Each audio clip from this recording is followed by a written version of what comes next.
มือนะต่อครับมันต้องเจาะเอาเนื้อพวกกินตัวเก้าแล้วตัวเก่ามันจะดีชิบเฮ็ดแน่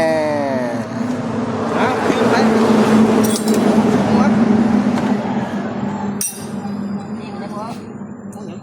ออกไปจบมา17ฮะ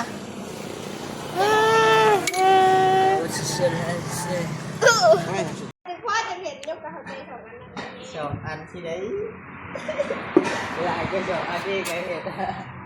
แดมเฮ้ยมันช่วยไปเครื่องบ้างไหมมีในดีที่อ่าเยอะ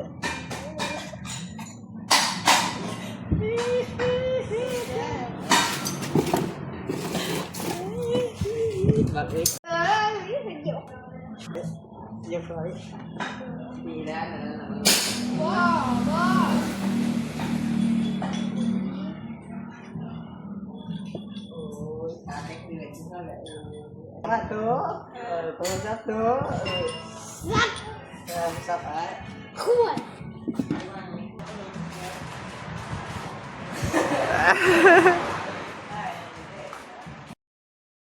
มันบอดีเป็นคนคืนนี้คดีจะโดนว่ากับคุณชีวิตบอดีปัจจัยจะติดเลิกได้ไหม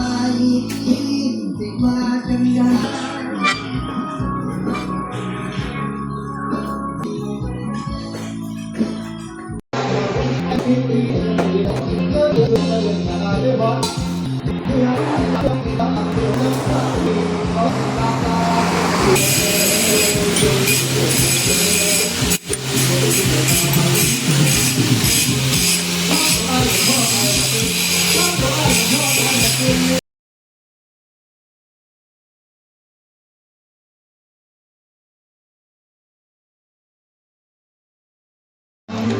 ไหนคิว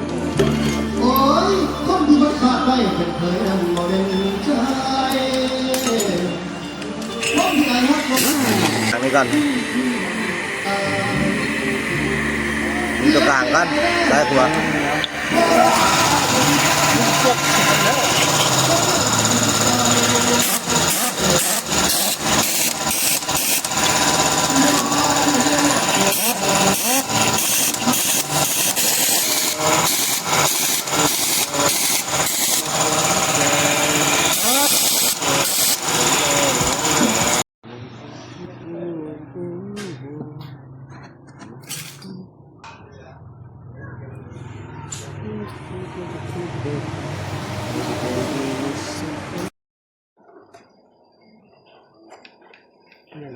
เกมน้องงานไว้หรือก่อนเกมน้องเสร็จ